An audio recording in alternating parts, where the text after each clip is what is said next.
100 years have passed, centuries have passed. Today, we shall witness the journey of Rajul Vasa, the inventor of Vasa concept.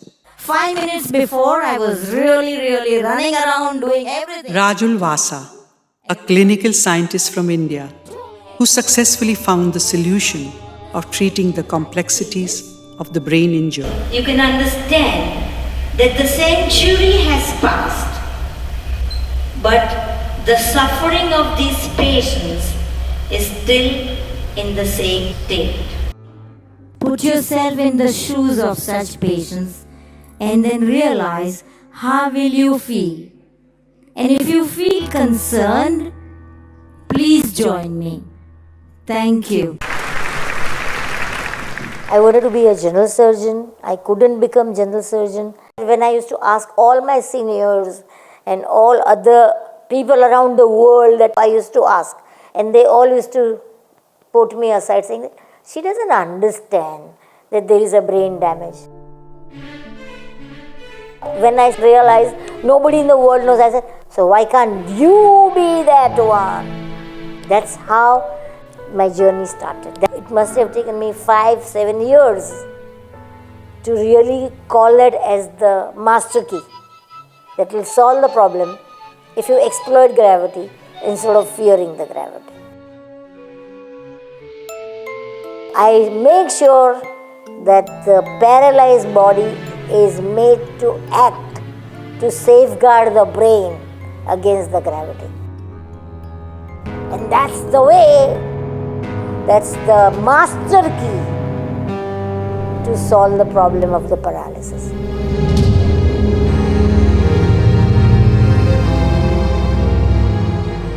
That eureka moment is not just one time.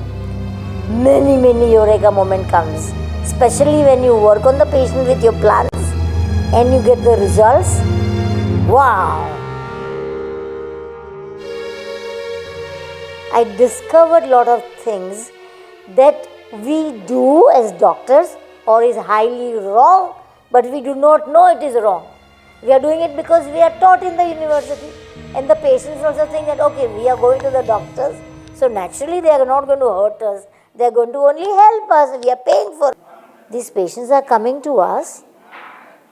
We are shutting our mouths. We never tell them that we cannot help you. We do not tell them that we do not know.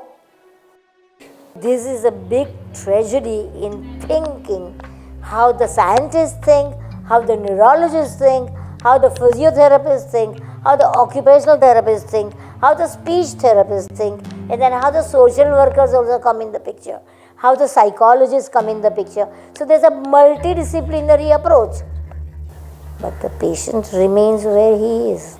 He doesn't get any recovery.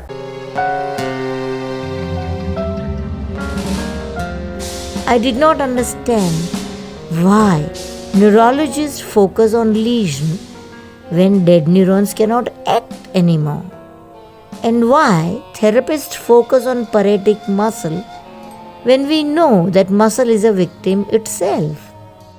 How can a small lesion in big hemisphere be responsible for paresis and flaccidity on one entire side of the body? Why is it not equivalent to the size of the lesion?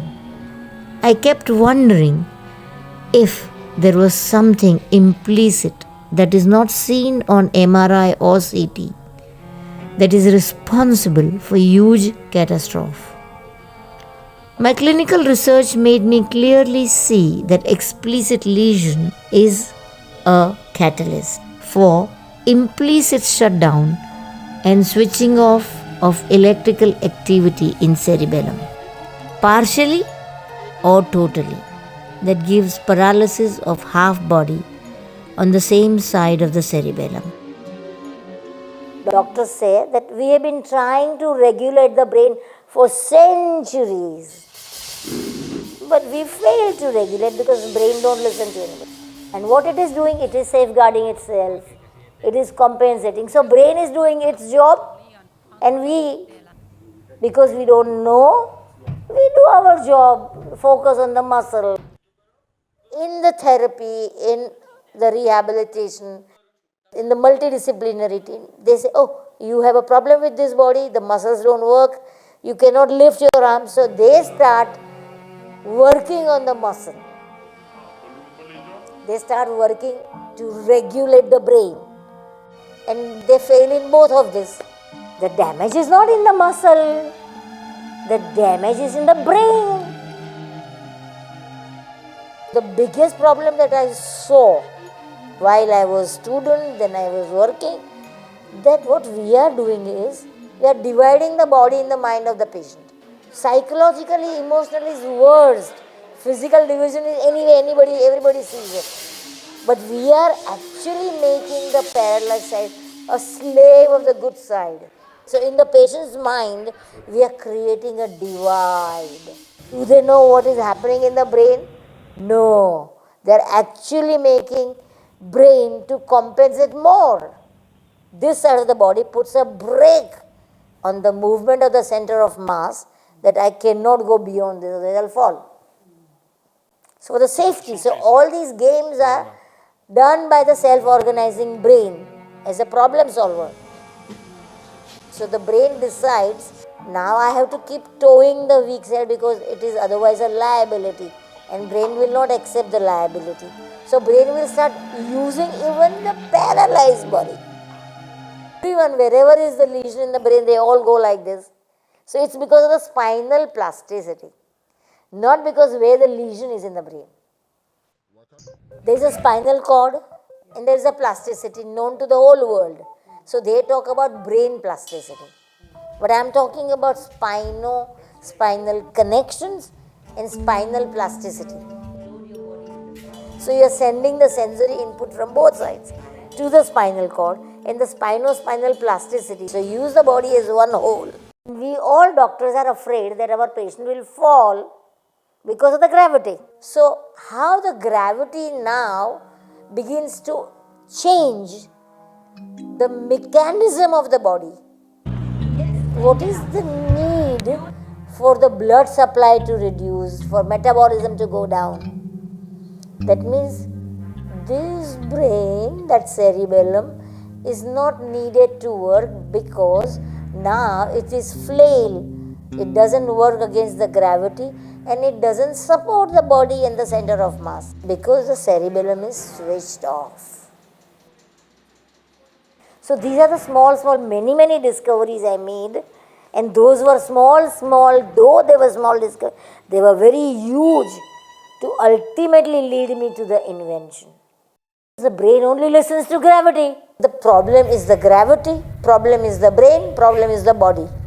Let me exploit all these three.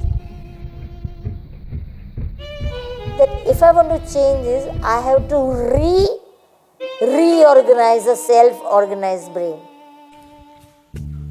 So we have to use the paralyzed body in tandem with the good body, in integration with the good body. But weak side has to play active role in supporting the body, in propagating the center of mass of the body, supporting, balancing and propagating and moving the center of mass. So I can make the cerebellum get switched on. If I switch it on, patient is no more paralyzed. It's a matter of pride that India has today provided the solution by the invention of Vasa concept. A solution that needs no medicine, no expensive gadgets, no visit to hospitals, counselors and physiotherapy clinics. A treatment that's totally free of cost. My interest is not making money. My interest is that this knowledge must reach to everyone through the university, that next generation of the doctors will learn the right thing from the day one. To bring this fundamental change, the government needs to act. The health sector and the education system need radical policy level changes. This foundational shift can bring back patients from darkness into the light. I have achieved the solution how to solve the problem. But I haven't made it reach to the whole world. Some brunt is taken also by me. I have suffered with my health like crazy. I was almost dying twice. And I don't give up. I want to end the darkness for all brain injured patients of the world, not just India. Because I truly believe and implement Vasudhaiva Kutumbakam. So all patients of the world are welcome and all must get cured.